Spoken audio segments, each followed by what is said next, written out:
ఓం శ్రీమాత్రే నమః. అందరికీ నమస్కారం. నా పేరు మురళీధర శర్మ. నేను హైదరాబాద్ మణికొండ పుప్పాలగూడ ప్రాంతంలో ఉన్నటువంటి గోల్డెన్ టెంపుల్ వద్ద నివాసం ఉంటుంటాను.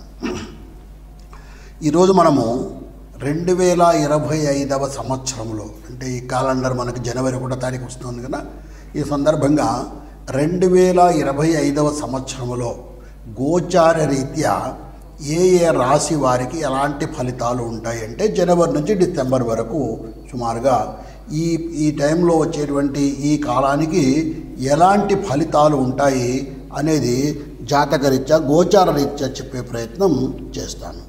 సాధారణంగా మనము పంచాంగం చూసుకొని ఈ ఫలితాలను చెప్పుతూ ఉంటాం. అయితే ప్రస్తుతం ఉన్నటువంటి ఈ సమాజంలో పంచాంగం అంటే ఏమిటి, అది ఎలా చూసుకోవాలి, దానిలో ఫలితాలు ఎలా తెలుసుకోవాలి అనేటువంటిది ఈనాటి యువతకు తెలిసే అవకాశం బాగా తగ్గిపోయింది.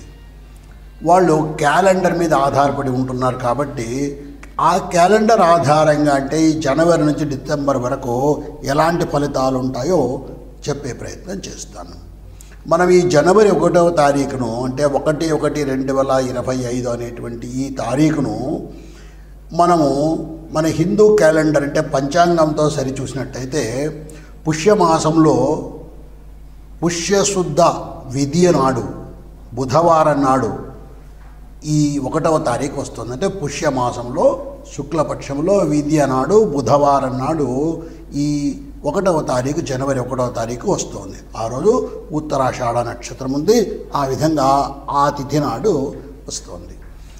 ఈ 25 అనేటువంటి ఇది చూసినట్టయితే మనము క్రోధినామ సంవత్సరంలో కొంతకాలము, విశ్వావసునామ సంవత్సరంలో కొంతకాలము, 2 తెలుగు సంవత్సరాలతో కలుసుకొని ఉంటుంది. ఈ జనవరి 1వ తారీఖు నాడు, జనవరి 1, 2025 నాడు కాస్త గ్రహస్థితి ఏ విధంగా ఉందో కూడా మనం తెలుసుకునే ప్రయత్నం చేద్దాం. దానివల్ల మనకు అసలు మనం గోచారం ఎలా తెలుసుకోవాలనేది అర్థమవుతుంది. లగ్నము ధనుర్లగ్నములో ఆనాడు సూర్యోదయం అవుతుంది. అంటే రవి ధనుర్లగ్నంలో అగ్ని రాశిలో ఉంటున్నారు ఆయన. ఆ తర్వాత రవి చెప్పాను కదా, రవి కూడా ధనుస్సులోనే ఉన్నాడు. చంద్రుడు మకర లగ్నంలో ఉన్నాడు. కుజుడు వక్రస్థితిలో కర్కాటక రాశిలో ఉన్నాడు.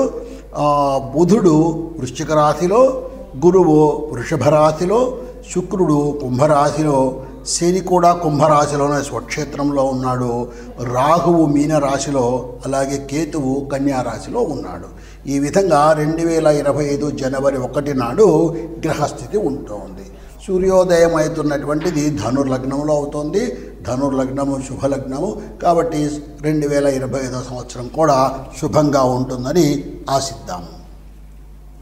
అయితే మనము గోచార ఫలాలు తెలుసుకునేటప్పుడు మనకి నవగ్రహాలు ఉన్నప్పటికీ కూడా, అంటే 9 గ్రహాలు ఉన్నప్పటికీ కూడా గురు, శని, రాహు, కేతు అనేటువంటి ఈ 4 గ్రహాల యొక్క ప్రభావాన్నే మనము ఎక్కువగా తీసుకొని ఈ గోచారాన్ని పరిశీలిస్తుంటాము. ఎందువల్లంటే మిగిలిన గ్రహాలు కొన్ని నెల రోజులకే మారిపోతాయి, కొన్ని 45 రోజులకు మారిపోతాయి. అలాగే చంద్రుడైతే 2.5 రోజుకే ఒక రాశి నుంచి ఇంకొక రాశికి మారిపోతుంటాడు. కాబట్టి ఆ ఫలితాలు మన మీద అంత ఎక్కువ ప్రభావం చూపి ఎక్కువ కాలం ఉండేటువంటివి గురు, శని, రాహు, కేతువులు అనేటువంటి ఈ 4 గ్రహాలు మనకి ఎక్కువగా ఫలితాలను ఇస్తుంటాయి. ఇప్పుడు అలాగే గురువు అనేటువంటి గ్రహము 2, 5, 7, 9, 11 స్థానాల్లో ఉన్నప్పుడు శుభ ఫలితాలను ఇస్తాడు. అలాగే శని 3, 6, 11 స్థానాల్లో ఉన్నప్పుడు శుభ ఫలితాన్ని ఇస్తాడు. ఇంకొక ముఖ్యమైన విషయము, శని 12, 1, 2 స్థానాల్లో ఉన్నప్పుడు, అంటే మీ రాశి నుంచి 12వ స్థానము, 1వ స్థానం, 2వ స్థానంలో ఉన్నప్పుడు 7.5 సంవత్సరాలు ఏలునాటి శని అని చెప్పి కాస్త దుష్ఫలితాలను ఇవ్వటము. అలాగే 4వ ఇంట్లో ఉన్నప్పుడు అర్ధాష్టమ శని అని చెప్పి దుష్ఫలితాలను ఇవ్వటము. 8వ ఇంట్లో ఉన్నప్పుడు అష్టమ శని అని దుష్ఫలితాలను ఇవ్వటము. అంటే మనకు ఉన్నటువంటి ఈ 12 స్థానాల్లో కేవలం 3, 6, 11 స్థానాల్లో ఉన్నప్పుడు మాత్రమే శని శుభ ఫలితాలను ఇస్తుంటాడు. అలాగే రాహుకేతువులు కూడా 3, 6, 10, 11 స్థానాల్లో ఉన్నప్పుడు మాత్రమే శుభ ఫలితాలను ఇస్తారు. ఈ విధంగా మనకు ఏ ఏ గ్రహాలు ఏ ఏ స్థానాల్లో ఉన్నప్పుడు ఫలితాలను శుభ ఫలితాలను ఇస్తారో తెలుసుకున్నాం. అలాగే ఇప్పుడు ఈ గురువు శని రాహు కేతు అనేటువంటి వాటిలో వేటిని ప్రభావం చేస్తారో మన జీవితంలో అన్నది తెలుసుకుంటే గురువు చదువు, ధనము, జ్ఞానము, వివాహము, భక్తి, సంపద, సంతానము ఇలాంటి వాటిని గురువు ప్రభావితం చేస్తాడు. అలాగే శని న్యాయము, అన్యాయము, పనిచేసే లక్షణము, మానసికమైనటువంటి ఒత్తిడి, కర్మఫలము, ఆరోగ్యము, ఆయుష్ అనేటువంటి వాటిని శని ప్రభావం చేస్తాడు. ఇక రాహును మనం పరిశీలించినట్టయితే మనకు భ్రమలు కల్పించడము, మానసికమైనటువంటి ఒత్తిడిని కల్పించడము ఇలాంటివి మన ఆరోగ్యాల మీద, ప్రత్యేకించి మానసిక ఆరోగ్యం మీద ఎక్కువ ప్రభావాన్ని రాహువు చేస్తుంటాడు. అలాగే కేతువు మన జ్ఞానాన్ని, మేధస్సును, భక్తి మార్గాన్ని కూడా కేతువు ప్రోత్సహిస్తూ ఉంటాడు, కేతువు సరిచూస్తూ ఉంటాడు. ఈ విధంగా ఒక్కొక్క గ్రహము కొన్ని కారకత్వాలను కలిగి పనిచేస్తూ ఉంటుంది. ఇక మనము గోచార రీత్యా అన్నాం కదా, నేను మీకు కాసేపు ముందు ఏ స్థానాల్లో ఏ ఏ గ్రహాలు ఉన్నాయని చెప్పాను కదా. అయితే ఈ గ్రహాలు కాస్త మారుతూ ఉంటాయని కూడా చెప్పాను. ఉదాహరణకు గురువు 14 మే నాడు వృషభ రాశి నుంచి మిథున రాశికి మారుతాడు. అలాగే శని 23 మార్చి 2026 నాడు కుంభం నుంచి మీనరాశికి వెళ్తాడు. ఇక రాహువు మే 20వ తారీఖున మీనం నుంచి కుంభానికి వస్తాడు. వీళ్ళు వక్ర గ్రహాలు, రాహుకేతువులు వక్ర స్థితిలో ప్రయాణం చేస్తూ ఉంటారు.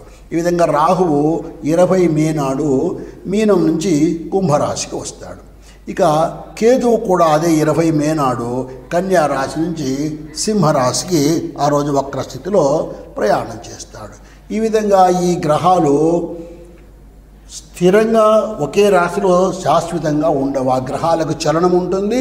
ఆ గ్రహాలు ఇందాక చెప్పినట్టుగా చంద్రుడు 2.5 రోజుకు, కుజుడు 45 రోజులకు ఇలాగా మారిపోతూ ఉంటారు. శని 2.5 సంవత్సరాలకు ఒక్కొక్క రాశిని ఇలా మారుతూ ఉంటారు. ఈ మారేటప్పుడు కూడా ఒక రాశి నుంచి ఒక రాశికి మారినప్పుడు మన జన్మరాశి నుంచి వాటి యొక్క స్థానం మారుతుంది కాబట్టి వాటి ఫలితాల్లో కూడా మార్పులు వస్తుంటాయి. ఈ విధంగా ఇప్పుడు మనము ఏ ఏ రాశి వారికి ఎలాంటి ఫలితాలు ఉన్నాయో తెలుసుకునే ప్రయత్నము చేద్దాం. ఇప్పుడు మకర రాశి వారికి 2025 సంవత్సరంలో అంటే క్యాలెండర్ పీరియడ్ జనవరి నుంచి డిసెంబర్ వరకు గోచార రీత్యా ఎటువంటి ఫలితాలు ఉంటాయో మనం తెలుసుకునే ప్రయత్నం చేద్దాం. గోచార రీత్యా ఫలితాలు ఉన్నప్పుడు గురు శని రాహుకేతు గ్రహముల యొక్క ప్రభావాన్ని మనం పరిశీలన చేసి ఎలా ఉంది మనకు జీవితకాలము, ఈ రాబోయేటువంటి సంవత్సరంలో సాధారణమైనటువంటి ఫలితాలు ఎలా ఉండబోతున్నాయి అనేది తెలుసుకునేటువంటి ప్రయత్నం చేస్తున్నాం. ఈ ముందుగా గురువు గురించి తెలుసుకుందాం. గురువు వృషభ రాశిలో ఉన్నాడు. అంటే మకర రాశి వారికి 5వ స్థానంలో గురువు ఉన్నాడు. అంటే విద్యా విషయంలో మంచి అభివృద్ధి కలిగే అవకాశం ఉంది. సంతాన విషయంలో కూడా మంచి అవకాశాలు ఉన్నాయి. సంతానం లేని వారికి సంతాన యోగం కలిగే అవకాశం కూడా ఈ కాలంలో ఉంటుంది. అంటే ఈ కాలం దాదాపు అయిపోతుంది. 5వ స్థానం నుంచి 6వ ఇంటికి మేలోనే రాబోతున్నాడు కాబట్టి ఇంకా ఈ 4-5 నెలల కాలం ఏదైతే ఉందో ఈ 4-5 నెలల కాలం కూడా శుభ సమయము అని తప్పకుండా చెప్పవచ్చు. మకర రాశి వారికి గురువు యొక్క ప్రభావం వల్ల శుభం జరిగే అవకాశం ఉంది. అట్లాంటి గురువు 14 మే 2025 నాడు 5వ ఇంటి నుంచి 6వ ఇంటికి మిథున రాశికి వస్తున్నాడు. మిథున రాశి అనేటువంటిది ఈయనకు 6వ ఇల్లు, శత్రురోగ రుణస్థానము, ఆరోగ్య స్థానము. అటువంటి మిథున రాశిలోకి గురువు రావడం వల్ల కాస్త ఆర్థిక సమస్యల నుంచి కోలుకోవడము, ఉద్యోగాల్లో అభివృద్ధి ఉండడము ఇవన్నీ కూడా ఉండే అవకాశము ఉంది గురువు యొక్క ప్రభావం యొక్క శుభ ప్రభావం వలన. ఇక రెండవ ముఖ్యమైనటువంటి గ్రహం మనకు శని. ఈ శని కుంభరాశిలో ఉన్నాడు. అంటే 2వ ఇంట ఉన్నాడు. మకర రాశి వాళ్లకు కుంభం 2వ ఇల్లు. ఈ 2వ ఇంట అంటే ధన కుటుంబ స్థానంలో స్వక్షేత్రంలో కుంభంలో శని ఉన్నాడు. దీనివల్ల ఏమవుతుంది అంటే ఆరోగ్య సమస్యలు రావడము, కుటుంబంలో ఇబ్బందులు ఏర్పడము, ప్రత్యేకించి పెద్దవాళ్ళు ఉంటే కనుక వాళ్ళ పెద్దలకు ఆరోగ్య సమస్యలు రావడము ఎక్కువగా ఉండేటువంటి అవకాశం ఉంటుంది. తరువాత ఈ మకర రాశి వారికి కుంభములో ఉన్నటువంటి శని 29 మార్చి 2025 నాడు 3వ ఇంటికి మీనరాశిలోకి ప్రవేశిస్తున్నాడు. ఎప్పుడైతే ఈ రాహువు శని మీనరాశిలోకి ప్రవేశిస్తున్నాడో కాస్త అన్నదమ్ముల మధ్యన విభేదాలు ఏర్పడము, మానసికంగా ఎక్కువ శ్రమ ఏర్పడము, అనవసరమైనటువంటి మాటల వలన విభేదాలు పెరగడము ఇలాంటివి జరిగేటువంటి అవకాశము ఈ శని ప్రభావం వలన ఎక్కువగా ఉండేటువంటి పరిస్థితి ఉంది. కాబట్టి తప్పకుండా ఈ మకర రాశి వాళ్ళు ఈ శని ప్రభావాన్ని తగ్గించుకోవడానికి తగినటువంటి పరిష్కారాలను చేసుకోవాలి. ఆ తర్వాత మనకు ముఖ్యమైనటువంటి గ్రహము రాహుగ్రహము. ఈ రాహువు ప్రస్తుతము మీనరాశిలో ఉన్నాడు. మీనరాశి అంటే మకరం వారికి తృతీయ స్థానం అవుతుంది. ఈ తృతీయ స్థానములో ఈ రాహు ఉండడం వల్ల తీవ్ర గ్రహము, తర్వాత పాపగ్రహము ఉండడం వలన కాస్త అన్నదమ్ముల మధ్యన విభేదాలు ఏర్పడము, కొత్తగా చేసే ప్రయత్నాలు ఇబ్బందులు పడడము ఇలాంటివన్నీ కూడా ఈ రాహుగ్రహం వల్ల జరిగే అవకాశం ఉంది. అయితే ఇటువంటి రాహుగ్రహము ఫిబ్రవరి 20, 2025 నాడు మీనం నుంచి కుంభరాశికి వస్తాడు. వక్రగ్రహం కాబట్టి ఇది వెనక్కు ప్రయాణం చేస్తుంది, కుంభరాశిలోకి వస్తాడు. ఈ కుంభము 2వ ఇల్లు ఈ మకర రాశి వారికి. ఈ కుంభంలో ఉండడం వల్ల మాటల వలన అనవసరమైనటువంటి ఇబ్బందులు కలిగే అవకాశం ఎక్కువగా ఉంటుంది. కాబట్టి ఇతరులతో మాట్లాడేటప్పుడు ఆచితూచి మాట్లాడడం, అది అన్నదమ్ములు తల్లిదండ్రులు అయినా సరే కాస్త జాగ్రత్తగా ఆలోచన చేసుకొని మాట్లాడడం అనేది తప్పకుండా ఈ మకర రాశి వాళ్ళు అలవాటు చేసుకోవాలి. లేకపోతే ఈ రాహుగ్రహం యొక్క ప్రభావం వలన అనవసరమైనటువంటి చీకాకులు ఏర్పడే అవకాశం ఉంది. ఈయన ఫిబ్రవరి 2025 నాడు 2వ ఇంటికి కుంభరాశికి వస్తున్నాడు.